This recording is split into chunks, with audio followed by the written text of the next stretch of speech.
Inilah kisah Kenshin dan Kaori, kisah pemuda kaya yang menyamar jadi cleaning service versi Kaori TV, episode 707. Mobil Lamborghini Kenshin masuk ke perusahaan.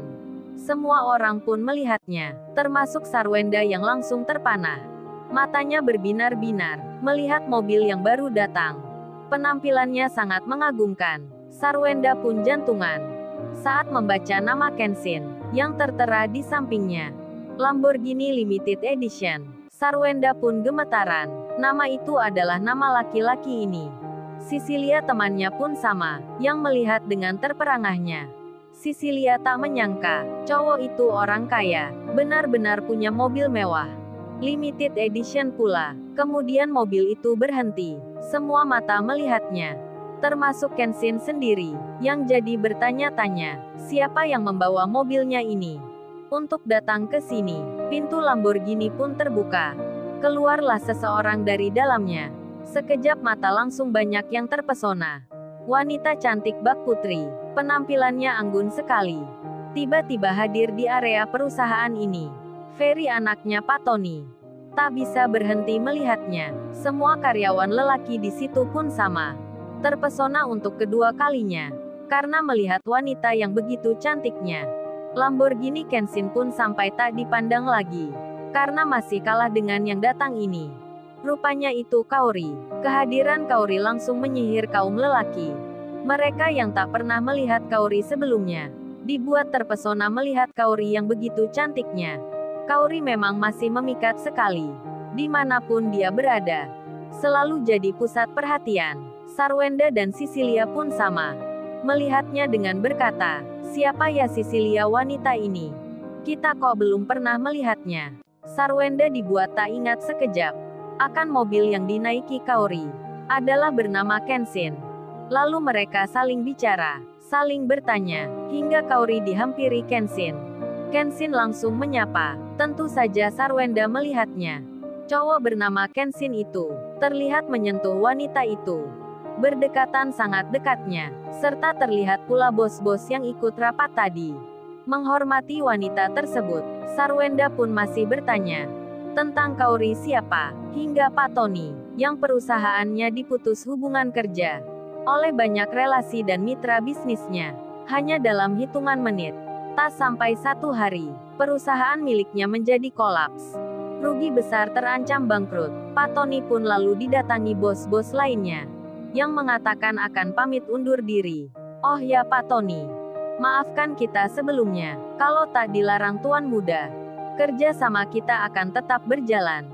Tapi berhubung Tuan Muda lagi marah, ya kita menaati perintah. Jadi lain kali Pak Tony harus berpikir jernih.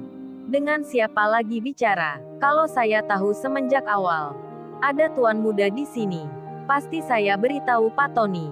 Kalau itu adalah Tuan Muda kami. Jadi tidak seperti ini hasilnya. Perusahaan Pak Tony di blacklist secara massal. Karena Tuan Muda adalah anaknya bos besar yang punya banyak jaringan perusahaan raksasa. Apapun bisa dikendalikan. Apalagi Pak Tony yang punya 3 perusahaan. Dengan mudah dihentikan. Mendengar hal itu Pak Tony terkaget sekali. Seorang pemuda yang datang ke perusahaannya. Ternyata anaknya konglomerat ternama. Orang kaya yang paling kaya. Pantas dia bisa begitu. Bisa memerintah banyak perusahaan. Pak Tony pun ketar-ketir sekali. Telah berurusan dengan Kenshin. Terlebih tadi menghina dan mengusirnya. Ternyata dia Tuan Muda. Anaknya orang yang terkenal, yang disebut bos besar. Sarwenda yang mendengarnya, akhirnya kini mengerti dirinya. Mengapa pemuda itu sangat dihormati, sangat ditaati kata-katanya. Ternyata dia bukan pemuda biasa, yang dianggapnya orang tak punya. Melainkan sebaliknya, Pak Tony pun tak ada apa-apanya. Apalagi Ferry calon suaminya. Sarwenda pun teringat kemarin dirinya telah berbangga akan kekasihnya, yang mengatakan pada Kenshin, kamu tak pantas bicara dengan Mas Ferry, sebab kamu pria miskin. Sarwenda pun kini tahu sendiri, meski cowok itu kemarin dihinanya, dikata orang tak punya, tapi dia tak pamer kekayaannya, tak mengatakan siapa dirinya. Sarwenda pun mengerti. Orang kaya sekali tak akan begitu. Hingga tiba-tiba Kenshin mendatanginya. Sarwenda deg-degan lagi. Kenshin sudah di depannya. Kenshin itu bilang, "Oh ya Mbak Sarwenda, untuk mobilnya apa ada lagi yang perlu dibicarakan? Kalau ada yang masih belum berkenan, silahkan dikatakan. Segera saya akan ganti, sebelum saya meninggalkan tempat ini." Sarwenda pun malu sekali, melihat Kenshin tak seperti sebelumnya. Dan Sarwenda pun menjawabnya, "Oh tidak ada Mas. Tidak ada lagi sudah itu sah saja." Sarwenda belepotan bicaranya. Karena sekarang tahu siapa Kenshin. Apalagi Kenshin punya mobil tipe tertinggi, yang lebih mahal dari miliknya. Sarwenda tak percaya diri bicara dengan Kenshin. Malah Kaori tiba-tiba datang ke situ. Kaori lalu bilang, "Sayang entar kita nggak usah makan di luar ya. Aku masakin aja buat kamu. Sebab baru saja tadi aku melihat menu. Pokoknya surprise aku bikinkan." Kenshin menjawabnya, "Oh tentu aku lebih suka masakan kamu Kaori. Kalau gitu masak yang banyak ya. Entar Pak Sarmin dan Ibu Marni kita ajak ke rumah. Biar bisa merasakan masakan istriku ini. Pasti Pak Sarmin akan bilang, masakan kamu lebih enak daripada restoran." Kenshin memuji Kaori. Kaori menjawabnya, "Iyalah saya istri sendiri gitu yang dipuji.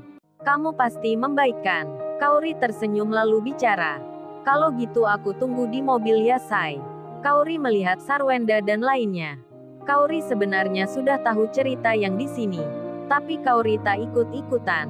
Hanya hadir menjemput Kenshin. Meskipun demikian, kedatangan Kaori sudah membuat banyak orang di situ menjadi menilai Kenshin lebih tinggi lagi. Sarwenda dan Sisilia jadi mengerti. Wanita cantik ini istrinya. Ferry pun melihatnya pula. Cewek itu sudah punya suami. Ternyata suaminya laki-laki yang dihinanya tadi. Hingga bos-bos perusahaan lain pun berpamitan. Termasuk Kenshin yang menuju mobilnya. Lamborghini Kenshin begitu kentara sekali. Tak ada tipe yang seperti itu di sini. Jadinya Sarwenda dan Sisilia, serta security dan Pak Tony. Mereka pun melihatnya. Pemuda yang dianggap pria tak punya. Ternyata punya mobil mewah. Serta istri yang cantik pula. Bahkan dia adalah pimpinan tertinggi dari bos-bos perusahaan lain yang ikut rapat di sini. Kenshin pun mengemudi mobilnya. Di sampingnya ada Kaori. Mereka pun pergi, meninggalkan perusahaan. 2 hari pun berlalu. Mobil mewah Sarwenda telah dijual. Bahkan rumahnya tak luput pula. Begitu halnya mobil milik Pak Tony dan Ferry anaknya. Semua telah diuangkan untuk membayar hutang-hutang di bank. Pak Tony jatuh miskin dalam sekejap. Perusahaannya bangkrut. Karyawannya menuntut upah pensiun. Sarwenda pun sama. Tak bisa ia bayangkan. Akibat bertemu pemuda itu, menyebabkan dirinya jatuh terpuruk. Keuangan Sarwenda memprihatinkan. Ia tak siap dengan hidup serba kekurangan. Rumah pun tak punya. Sarwenda tinggal menumpang di rumah Sisilia temannya. Sungguh kasihan memang. Tapi itu hukuman untuk Sarwenda. Karena kemarin kaya dan lupa orang tuanya. Sekarang seperti roda berputar. Sarwenda berada di bagian bawahnya. Rodanya pun berhenti pula. Sarwenda jatuh miskin. Temannya Sisilia menyarankan agar mendatangi orang tuanya, meminta maaf karena sudah mengusirnya. Sarwenda pun mengiyakan. Bersama Sisilia temannya, Sarwenda mencari alamat rumah orang tuanya itu. Sedang Pak Sarmin yang sekarang sudah punya tempat tinggal sendiri. Karena diberikan oleh ayahnya Kenshin, Pak Sarmin dan istrinya Ibu Marni, serta bersama kedua cucunya, tiba-tiba di depan rumahnya. Ada Sarwenda anaknya. Pak Sarmin kaget jadinya. Dipanggil istrinya. Sarwenda pun lalu menangis jadinya. Meminta maaf pada kedua orang tuanya. Karena berbuat jahat sebelumnya. Tapi yang namanya orang tua pasti tak tega melihat anaknya kekurangan. Yang jatuh miskin tak punya uang. Dengan senang hati Pak Sarmin dan Ibu Marni memaafkan.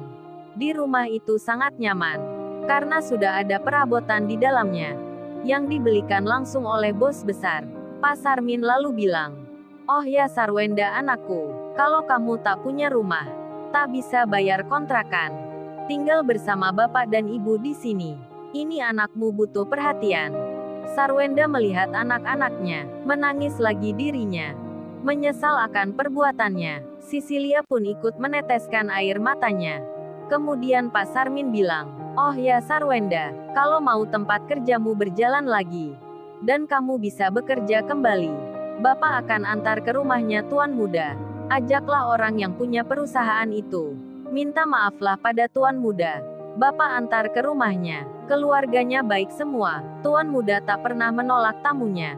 Nanti Bapak yang bilang, kalau kamu sudah berubah, pasti Tuan Muda memaafkan." Sarwenda dan Cecilia diajak oleh Pak Sarmin untuk ke rumahnya Kenshin. Lalu, bagaimana kisah selanjutnya? Subscribe channel ini untuk episode berikutnya. Terima kasih.